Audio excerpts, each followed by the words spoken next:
Hey, it's Dr. Mitch for part two of our drug policy discussion.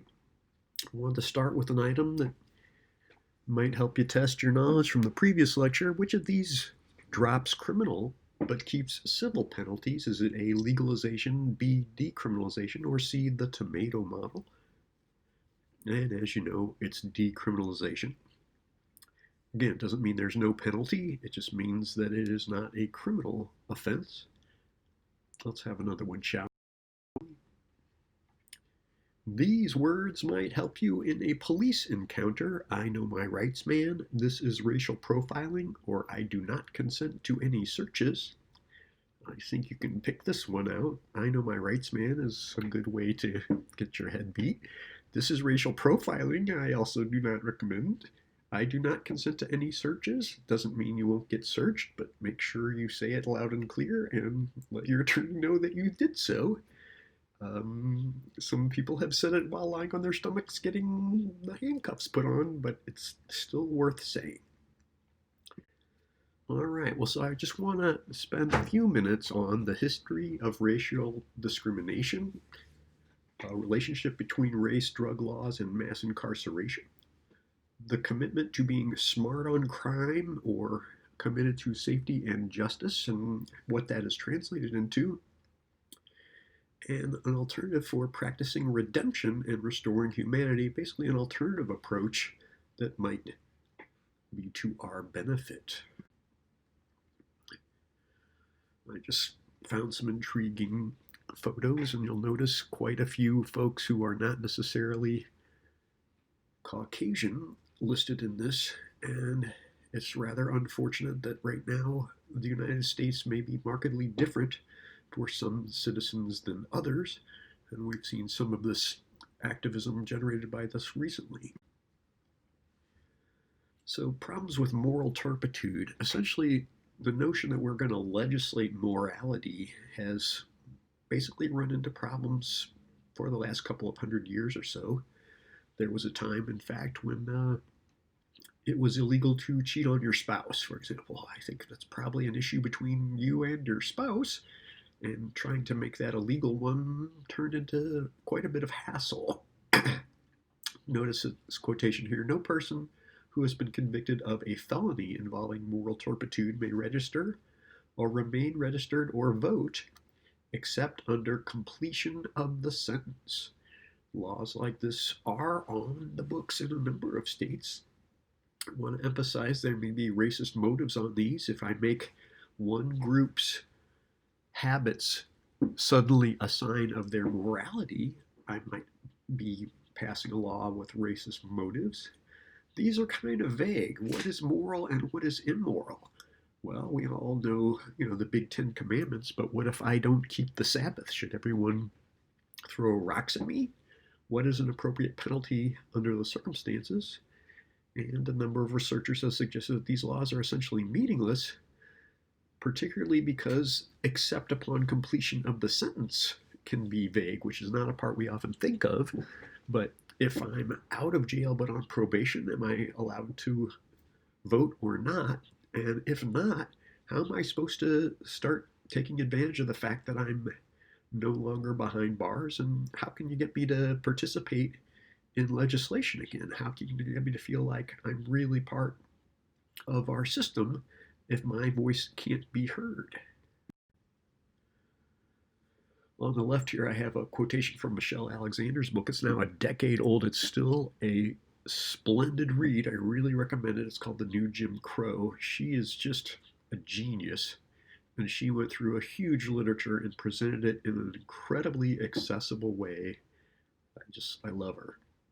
She says nothing has contributed more to the systematic mass incarceration of people of color in the United States than the war on drugs.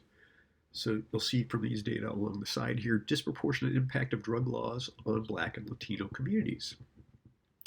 So you'll notice that Caucasians are still a majority in the US, and yet the rate of people in state prison for drug offenses does not reflect that. So Latinos and African American folks of African descent at least, seem to be arrested at exactly the rate they are present in the US population, whereas Caucasians are not.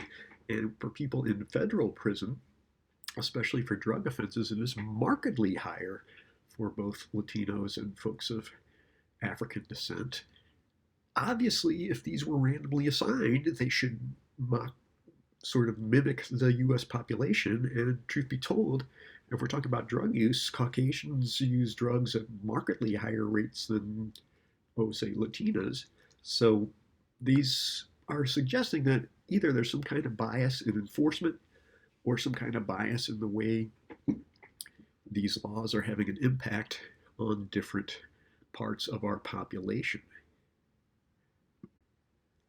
Note this felony disenfranchisement by state. So different states essentially make it harder and harder for you to vote, depending upon if you are in prison, if you are in parole, if you're on probation. And post-sentencing, some folks who have felony convictions are never allowed to vote again in some of these states that are marked with the darkest color here. Perhaps we want to rethink this strategy if we want to bring folks in to the system, if we want to turn folks who've essentially paid their debt to society. How come these things would last so long? Is this really the penalty we want to have, particularly for things like drug possession? It really does raise the question, what is our goal here? So are we seeking justice, or are we trying to punish? Obviously, what is fair might include things like reparations. Maybe if I've got a drug problem and stole from someone, I should give whatever that cost back to that person, or do some work for that person, essentially repair that relationship, instead of losing all my freedom forever or being never allowed to participate in government again. Let's talk a little bit about the pros and cons of these approaches. A number of recommendations have been made, and obviously these are markedly different from the way things are so far. What if we automatically restore voting rights of all individuals who are serving their sentence under community supervision, right? So if you're not actually behind bars, and certainly along with those who've completed their sentences. Once you're literally let out of prison, why aren't you allowed to vote anymore? Limit criminal disenfranchisement to a list of specific offenses, all right? One researcher who looked at Georgia in particular said Georgia law should be clarified to define a list of disqualifying felony offenses. Maybe we don't want to have everybody vote if they've committed certain crimes, particularly if they're related to whatever we think moral turpitude is, but individuals convicted of any other offense should still have their voting rights. So maybe we decide manslaughter and murder, we're not going to let those people vote anymore. I'm not sure what the logic behind that might be, but right now, quite a few crimes apply.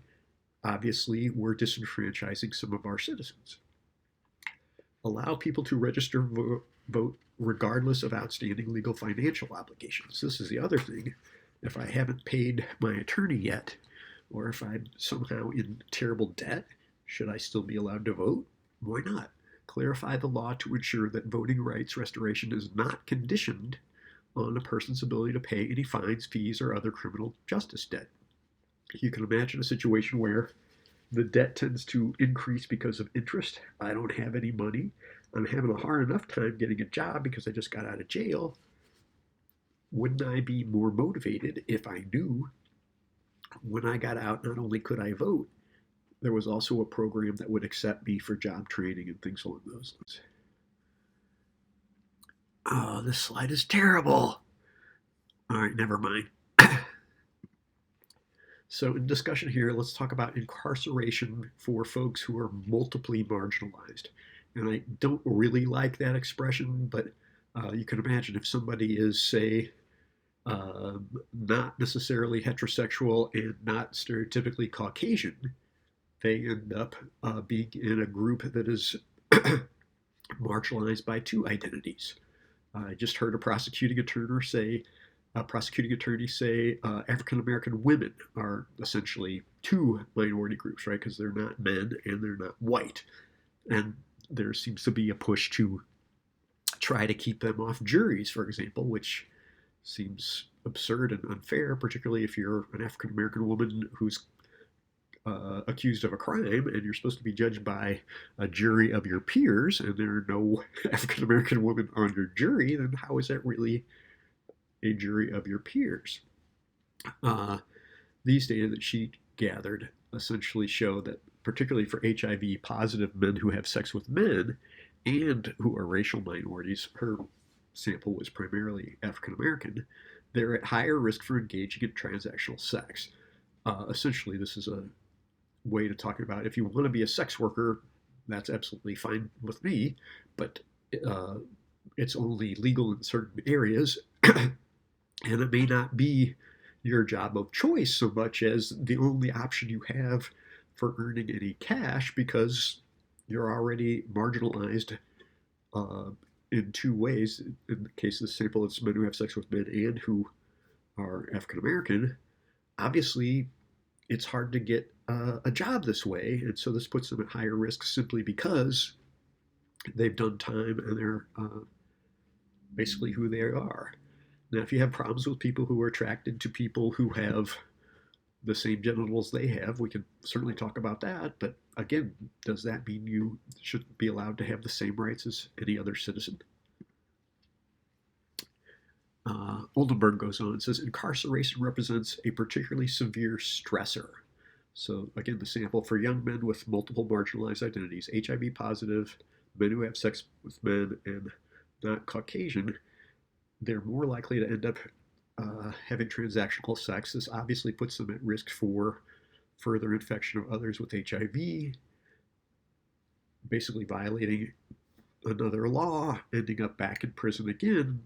This isn't going to really help society in the long run. Transactional sex occurs within a broader structural context of social and economic instability. And what she's essentially underscoring here is it's really hard to even rent an apartment if you don't have a couple of pay stubs to show, and it's hard to get a pay stub if you don't have a job, and it's hard to get a job if you're just getting out of jail. It's hard to, it's just really builds on itself. So this is a giant, ridiculous catch-22, the way we have it, at least in some states. She goes on to emphasize continued enforcement of racialized punitive policies related to substance use and transactional sex perpetuates the cycle of incarceration and associated risk behaviors. Well, so you can imagine these folks who really don't have a job, can't seem to get housing, end up really, because of lack of other opportunities, having transactional sex. It's just really, really difficult to make any progress as far as finding new employment, getting back into the system, becoming, a contributing member of society, paying taxes, etc. And you can imagine what her conclusions were. She says, tracing the relationship between incarceration and transactional sex highlights a potential key source of health disparities among HIV positive young men who have sex with men. The Health Disparities Center here on campus is a delightful thing my friend Larry Schell spearheaded, and basically shows one of the saddest predictors of your long-term health outcomes is just your ethnic group. Clearly, this doesn't make a lot of sense, although there are some genetic heritabilities as far as, who inherits a sensitivity to sodium or who's more likely to develop cardiovascular problems or things like that. We can meet this. We can make this go markedly better. So her data identified important targets, basically housing and substance use. If we can help folks get housing even as they leave incarceration, things could go markedly better. And I would say job training would be money well spent. Finally, facilitating engagement with community level and HIV clinic specific services may serve as a key strategy, right?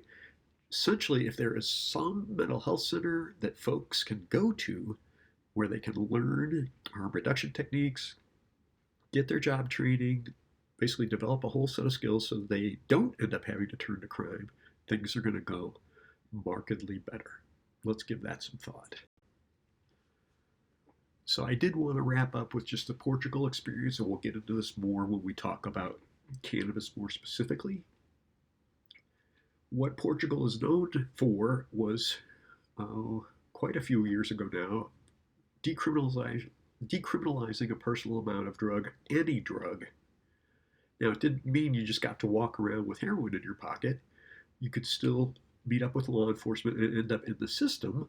But what that meant was not incarceration, not a criminal offense, but mandated treatment that included therapy and job training. Now, I will confess, I've done therapy with people who are mandated to therapy, and they are not always the most motivated people. Often, when 40 minutes into the first session, I can convince them that I am actually on their side, and they will start to emphasize the things they are motivated to do, share their hopes and dreams, point out basically how they haven't had the opportunities to get the kind of education and training they wish they had, don't even have like the clothes to put on to go for a job interview, right? And so a friend of mine in DC, she started a whole thing just for women who want to come and get a nice dress to wear to a job interview to go get a job as, whatever entry level job they can get. And this really does seem to be paying off. So folks who in Portugal went through this system were much less likely to have a serious relapse. The number of heroin overdoses dropped. Teen use dropped, which really stunned me. They don't have what everybody thought was going to happen, which was drug tourism, but basically everybody from every other country coming in to try to go buy drugs. And it has been a really dramatic success. Now, they do have nicer attitudes about opiate use, methadone treatment, things along those lines. I don't know that we can necessarily just adopt the whole thing right here, but it does give us some data that Portugal, though it's not the United States, has tried something dramatically different and had a superb outcome.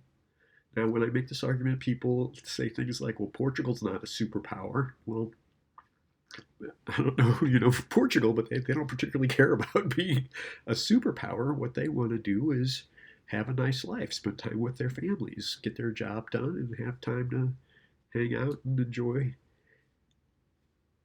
Perhaps we can make choices along these lines as well. So I'll put the link to the Kahoot at the bottom of this. I always eager to point folks towards the Drug Policy Alliance does work on this. I'm on the advisory board of the National Organization for Reform of Marijuana Laws. If you're interested in this stuff, feel free to email me and I can point you towards a crew. If you want to hear the alternative side, my friend Kevin Sabet is tweeting nonstop about why we need prohibition. He makes arguments that I find ridiculous, but some are also just, he puts different weights on different contributors. I'll also get the crossword puzzle up on Blackboard soon. Thanks so much for coming along for the ride.